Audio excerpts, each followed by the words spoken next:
এবং 5ই আগস্টের পরে ফ্যাসিস্ট সরকারকে বিগত সরকারকে আশ্রয় প্রশ্রয় কারা দিয়েছে এবং 5ই আগস্টের পরে দখলদারি, চাঁদাবাজি, জুলুম, অত্যাচার, অবিচার কারা করতেছে এটাও জনগণ খুব ভালো মতো লক্ষ্য করছে। কিন্তু তারা লক্ষ্য করার ব্যাপারটা এরকম না, খুব লক্ষ্য করছে। সমন্বিত প্রয়াস বলেন কি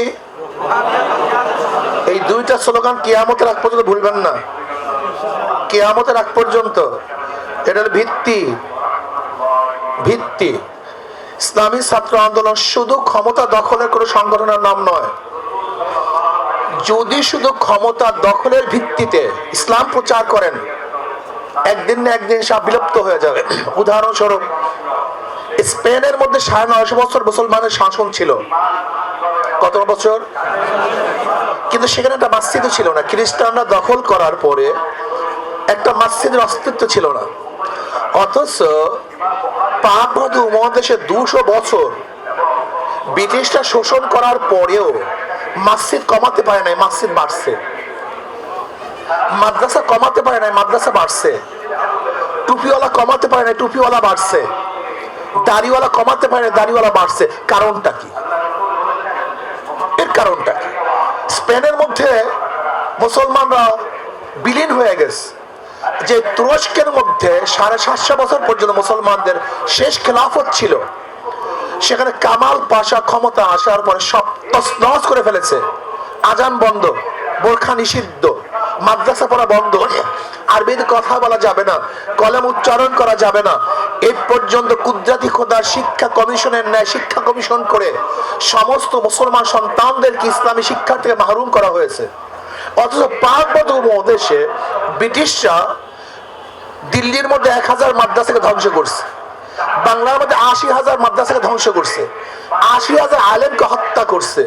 চাকরির চর থেকে শুরু করে খায়বার পর্যন্ত এমন কোন গাছ ছিল না যে গাছের মধ্যে একজন আলেমকে ফাঁসিতে ঝুলানো হয় নাই। হাজার হাজার ওলামায়ে কেরাম শাহাদাত বরণ করেছে, হিজরত করতে বাধ্য হয়েছে। এরপর মাদ্রাসা কমে নাই। এর কারণটা মাথার মধ্যে নিতে হবে। এর কারণটা পাক ভারত উপমহাদেশে ইসলাম প্রচার হয়েছে পীর ফকির কলমের মাধ্যমে। কিসের মাধ্যমে? জোরে বলেন। ক্ষমতার মাধ্যমে নয়, শুধু ক্ষমতার মাধ্যমে নয়, কলমের মাধ্যমে, রুহানিয়াতের মাধ্যমে। এজন্য কে মসনাদে আছে, কে মসনাদে নাই, এটা মুসলমান দেখে নাই। মুসলমান দেখছে ইসলাম, ঈমান। এজন্য হাজারো দমন পীড়ন নির্যাতন করার পরেও এই কলমের মধ্য থেকে ইসলামকে বের করতে পারে নাই। দেখেন, আমরা কিন্তু ক্ষমতায় দীর্ঘদিন পর্যন্ত নাই। এই পাক উপমহাদেশের দীর্ঘদিন পর্যন্ত আমরা ক্ষমতায় নাই। 1803 ঈসাই সালে দিল্লি দখল করেছে ব্রিটিশ। এর আগের থেকে 1717 ঈসাই সালে 4টা প্রদেশ দখল করেছিল ব্রিটিশ। কিন্তু এতদিন পরেও মাদ্রাসা বাড়তেছে, মসজিদ বাড়তেছে, দাড়িওয়ালাদের প্রভাব বাড়তেছে, টুপিওয়ালারা বাড়তেছে। অথচ যেই দেশগুলিতে বোখারা, তাসকান, সামারকান্দ, উজবেকিস্তান, কাজাকিস্তান, যেখানে ইমাম বুখারীর জন্ম, সেখানে 72 বছর পর্যন্ত একজন কোরআন শরীফ কিনতে পাওয়া যায় নাই। এর কারণটা বুঝতে হবে। শুধু ক্ষমতা দখলের মাধ্যমে যদি কোনো রাষ্ট্র গঠন করা হয়, ক্ষমতাও শেষ, সব শেষ। কিন্তু ব্যক্তি পর্যায়ে আদর্শ এবং নীতির ভিত্তিতে কোনো ইসলাম প্রচার করা হলে 1000 বার ক্ষমতা তছনছ হয়ে গেল, মানুষের কলব থেকে ইসলাম মিটানো যাবে না। মানুষের কলব থেকে ইসলামকে দূর করা যাবে না। আজকে দেখেন, সরকারি ভাবে ইসলাম প্রচারের কোন পদ্ধতি নেই। আছে নাকি? দেখেন তো আমাকে। মিডিয়ার মাধ্যমে নাই, টেলিভিশন নাই, শিক্ষাঙ্গনে নাই, ক্ষমতায় নাই। এরপর ঘটনা কি? ইসলাম বাড়তেছে, মুসলমানের সংখ্যা বাড়তেছে। এই কারণটা বুঝতে হবে, এই কারণ বুঝতে হবে। ইসলাম বুঝতে হবে রুহানিয়াতের মাধ্যমে, ইশক এবং মুহাব্বতের মাধ্যমে। নবী আলাইহিস সালাতু ওয়াস সালামের সাহাবারা নবীকে কেমন মহব্বত করতেন, কেমন ভালোবাসতেন, নবীর সামনে কিভাবে বসতেন। লা তারফু আসওয়াতাকুম ফাওকা সাওতুন নবী। যখন নবীর সামনে বসতেন, মনে হয় যেন মাথা নত করে। দুনিয়ার কিছুই তারা বুঝতেন না, এত আদব তাদের মধ্যে ছিল। ইসলাম আদবের নাম, বেআদবের নাম ইসলাম না। ইসলাম কায়েম করবেন কেন? আল্লাযীনা ইন মাক্কান্নাহুম ফিল আরদ আকামুস সালাত ওয়া আতাউয যাকাত।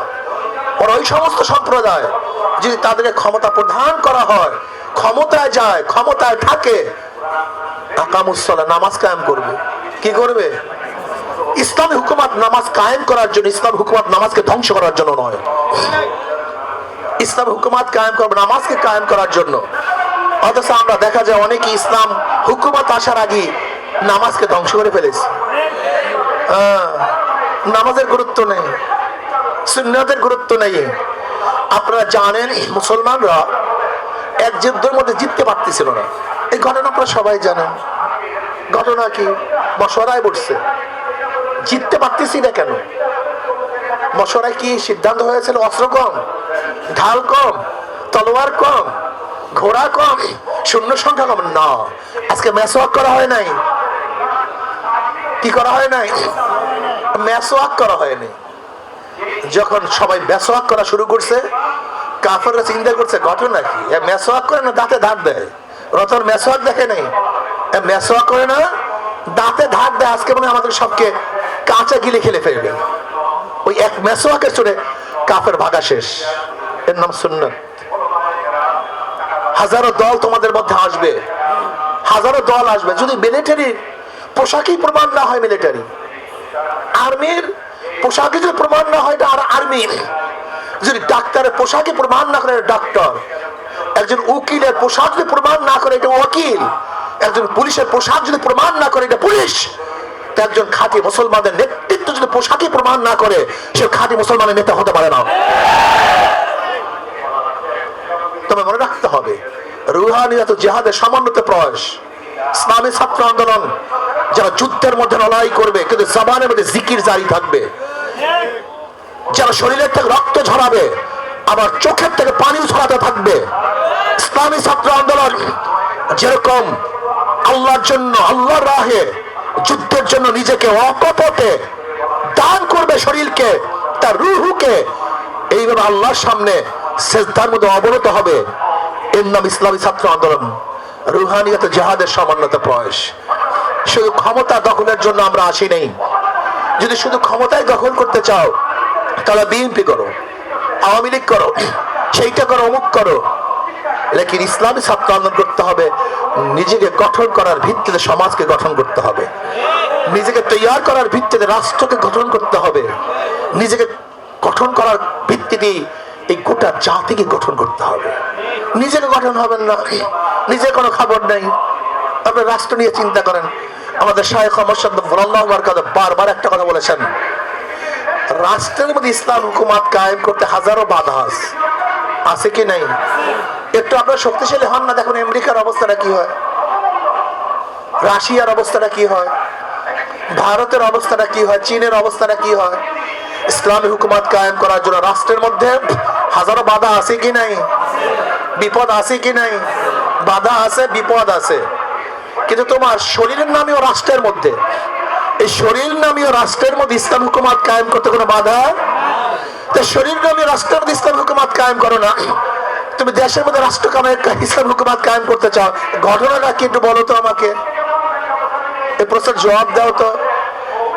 আসলে রাষ্ট্র কায়েম করতে চাও না, ইসলাম হুকুমত কায়েম করতে চাও না, ক্ষমতা দখল করতে চাও। এই ক্ষমতা দিয়ে হবে কি? হবেটাকে আমাকে বলো। শেখ হাসিনা তো ক্ষমতায় ছিল, খালেদা জিয়া ক্ষমতায় ছিল, এরশাদও ক্ষমতায় ছিল, আরে ফেরাউনও তো ক্ষমতায় ছিল, নমরুদও ক্ষমতায় ছিল। এতে ফায়দাটা কি? না, আমি ক্ষমতায় কেন যেতে চাই? ইনফাজে শরিয়ত, শরিয়তকে বাস্তবায়নের জন্য, শরিয়তের আইনকে বাস্তবায়নের জন্য আমি ক্ষমতায় যেতে চাই, প্রতিষ্ঠিত করার জন্য ক্ষমতায় যেতে চাই। শুধু অর্থ কামাই করার জন্য আমি ক্ষমতায় যেতে চাই না। এই জন্য আসুন, আমি ছাত্র আন্দোলনের প্রত্যেকটা ছেলেকে বলবো, নিজেকে গকু আনফুসাকুম আহলিকুম নার, নিজে আগে গঠন করো, এরপরে সমাজকে গঠন করাও। নিজের গঠন না হয়ে সমাজকে গঠন করা যায় না।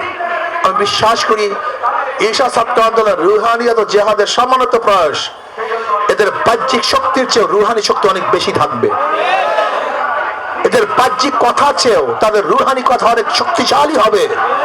এদের বাহ্যিক দৃষ্টির চেয়েও তাদের রুহানি দৃষ্টি আরো মারাত্মক হবে। ইত্তাকু আন ফিরাসাতিল মুমিন ফাইন্নাহু ইয়ানজুরু বিনুরিল্লাহ। কাজে আমাদের চক্ষু, আমাদের কান, আমাদের জবান, আমাদের পাও, হাতগুলি যখন শরিয়া সম্মত হবে তখন ঈশা ছাত্র আন্দোলন বিজয় অর্জন করবে ইনশাআল্লাহ। একটা কথা মনে রাখবেন, ইসলামে হারার বলতে কোনো সাবজেক্ট নেই। ইসলামে হারার কোনো সাবজেক্ট নেই। আমরা মরলে শহীদ, বাঁচলে গাজী, হারার কি আছে?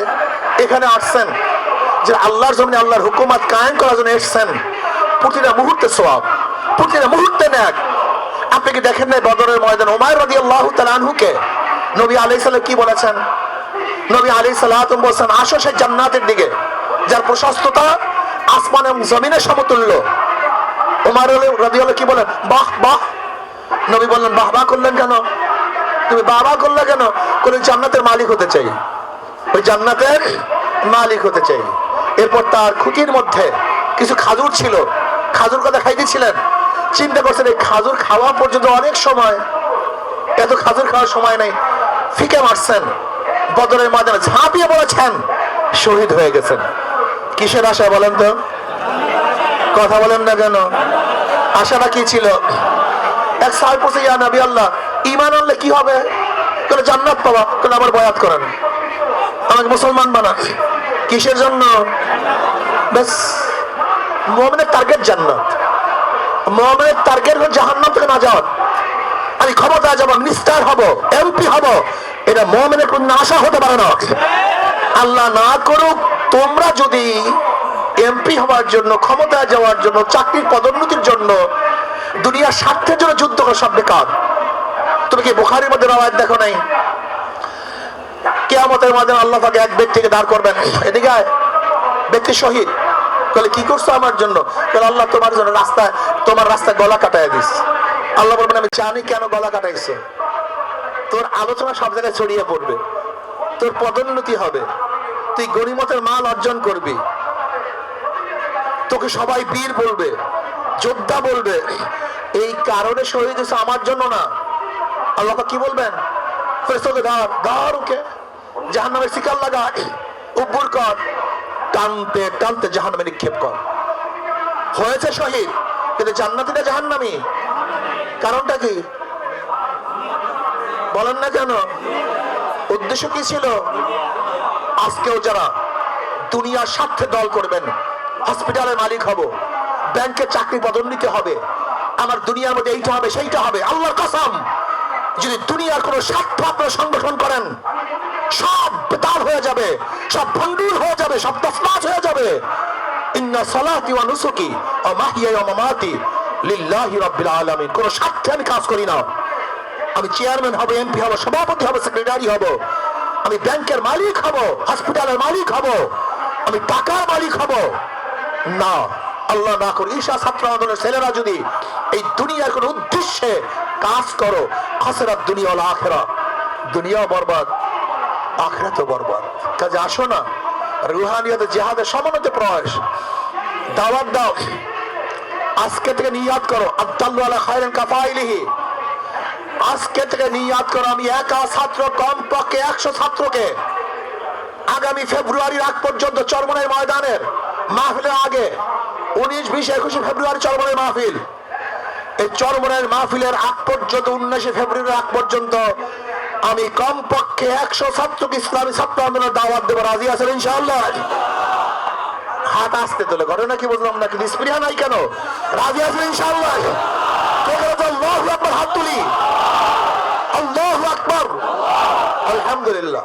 কি হবে? নিয়াতুল মুমিন খায়রুম মিন আমালিহি।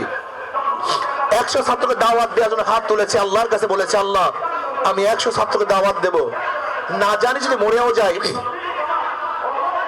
যদি মরেও যাই, এই যে হাত তুলেছিলাম, নিয়াত করেছিলাম, 100 ছাত্রকে দাওয়াত দিলে যে সওয়াব হবে, আল্লাহ পাক তোমার আমল নামায় এই পরিমাণ সওয়াব লিখে দেবেন। রাজি আছে না ভাই? দাওয়াত, দাওয়াত, দাওয়াত, স্বপনে দাওয়াত, জাগ্রত অবস্থায় দাওয়াত, হাঁটা অবস্থায় দাওয়াত, বসা অবস্থায়। তুমি আমি যখন ছাত্র আন্দোলন করতাম, আমরা যখন ছাত্র আন্দোলনের দায়িত্ব ছিলাম, লঞ্চে যখন সফর করতাম, তখন বসতাম একটা ছাত্রের কাছে গিয়ে, কাজই ছিল টার্গেট দেওয়া। একটা ছাত্রের কাছে বসতাম, কিছু বাদাম কিনতাম, প্রথম তাকে দিলে সে খেতে চাইতো না। আমি বলবো হালাল জিনিস আপনি খাবেন না কেন, এই কথা শুরু করতাম। এরকম করতে করতে তার সাথে সম্পর্ক করে এরকম কত ছাত্র ঈশা ছাত্র নিয়ে এসছে। তোমারও দায়িত্ব থাকবে, চিন্তা থাকবে, একটা ছেলেকে কিভাবে ইসলামের ছাত্র আন্দোলনের দাওয়াত দেওয়া যায়। এই মাথার মধ্যে এটা ঢুকাও, তোমার মাথার মধ্যে এই প্রেশারই ঢুকাও। ইসলামী ছাত্র আন্দোলন এমন এক সংগঠন, আশা করি আলহামদুলিল্লাহ যাদের বিরুদ্ধে ইশকাল তোলার মতো কোনো সাবজেক্ট নেই, সব পজিটিভ, এক পজিটিভ ছাত্র আন্দোলন। আসো না আমরা সবাই নিজেকে দাওয়াতি কাজে বিলীন করে দেই, আল্লাহর জমিনে আল্লাহর হুকুমত কায়েম করার জন্য চেষ্টা করি, সাধনা করি। আল্লাহ আমাকে এবং আমাদের সবাইকে এই কথাগুলির উপর আমল করার তৌফিক দান করেন। নতুন আলহামদুলিল্লাহ কমিটি ঘোষণা করছি, সভাপতি মোহাম্মদ শাহজাহান। ওই আসেন শাহজাহান, বাদশাহ শাহজাহান।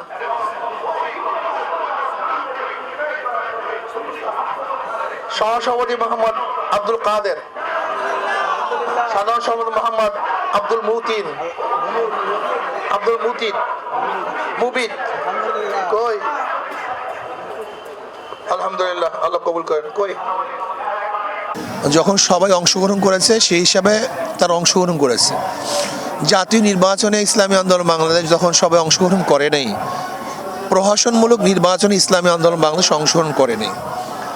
আগামীতে ইনশাআল্লাহ ইসলামী আন্দোলন বাংলাদেশ নির্বাচন অংশগ্রহণ করবে। ইসলামী আন্দোলন বাংলাদেশের প্রথম টার্গেট থাকবে ইসলামিক দলগুলিকে নিয়ে ঐক্য করা। যদি ঐক্য করতে পারি তাহলে ঐক্যভিত্তিক নির্বাচন অংশগ্রহণ করব।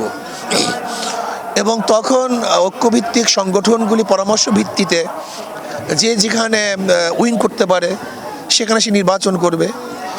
যদি আমরা ইসলামিক দলগুলি ঐক্য করতে পারি তাহলে এরকম হবে না সিট ভাগাভাগি, যে তোমার এতগুলি আমার এতগুলি না। আমরা তখন দেখব যে যেখান থেকে নির্বাচন উইন করতে পারে, নির্বাচনে বিজয় হতে পারে, সে যেই হোক না কেন, সে যেই দলেরই হোক না কেন, আমরা বলবো তুমি নির্বাচন করো। আর ইসলামী আন্দোলন বাংলাদেশ পিআর সিস্টেমে নির্বাচন চায়। পিআর সিস্টেমে নির্বাচন, সংখ্যানুপাতিক হারে নির্বাচন, এটা আমাদের মূল টার্গেট। যেহেতু সবাই বলেছে একটা জাতীয় নির্বাচন, মানে জাতীয় সংসদ গঠন করবে, জাতীয় সরকার গঠন করবে, আর আমরা বিশ্বাস করি পিআর সিস্টেমে নির্বাচন করলেই জাতীয় সরকার নির্বাচিত হওয়া সম্ভব। তাহলে সংখ্যানুপাতিক হারে যে যত মার্কায় ভোট পাবে সেই হারে সে সিট পাবে। তাহলে সবার অংশ 1% ভোট পাবে, সেও কিন্তু একটা প্রতিনিধি তার সংসদে থাকবে। তা আমি মনে করি বাংলাদেশে ফেসিস্ট সরকার আর তৈরি হবে না যদি পিআর সিস্টেমে নির্বাচন হয়। এবং পিআর সিস্টেমে নির্বাচন হলে পেশি শক্তি, কালো টাকা সরাসরি এগুলো থাকবে না। সেটাই মনে করি যে বর্তমান অন্তর্বর্তী সরকার, তাকে যারা নির্বাচন সংস্কারের কাজে দায়িত্বে আছেন তাদেরকে অবশ্যই বলবো পিআর সিস্টেম নির্বাচন দেওয়ার জন্য। আগামী নির্বাচনে ইসলামপন্থী দলগুলোকে আমরা একইভাবে দেখতে পারবো কিনা? চেষ্টা চলতেছে, আশা করি ভালো। যদি ইনশাল্লাহ সমমনা ইসলামী দলগুলি তো আশা করি ঐক্য হবে।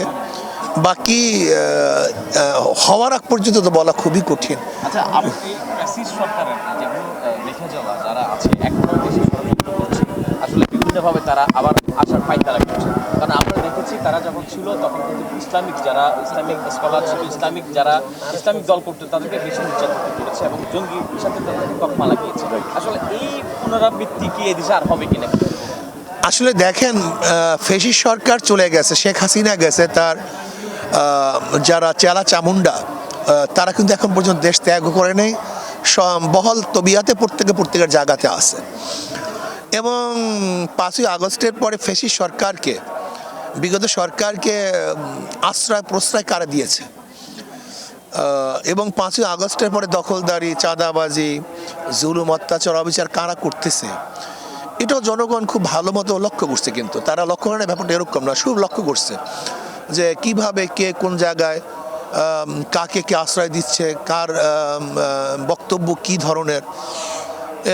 আমি মনে করি বাংলাদেশের জনগণ এক ফেসিস্টকে বাদ দিয়ে আর এক ফেসিস্টকে তারা ক্ষমতায় বসাবে না, এটা বিশ্বাস করি। বাকি ইনশাআল্লাহ যদি আমরা সবাই ঐক্যবদ্ধভাবে দেশের কল্যাণ, ইসলামের কল্যাণে কাজ করতে পারি তাহলে মানুষ ইসলামের পক্ষে ভোট দেবে বলে আমি মনে করি। একটা আপনাদের এজেন্ডা কি? আমরা চাই ইসলামী হুকুমাতের ভিত্তিতে ইসলামী হুকুমের ভিত্তিতে সাম্য, মানবিক মর্যাদা, সামাজিক ন্যায়, বিচার প্রতিষ্ঠিত করতে। ইসলামী আইন ব্যতীত কোনো সময় কল্যাণ রাষ্ট্র হতে পারে না। এর জন্য আমরা মনে করি সেকুলারিজম, ক্যাপিটালিজম, কমিউনিজম, ডেমোক্রেসি এগুলি মানুষের মুক্তি দিতে পারে না।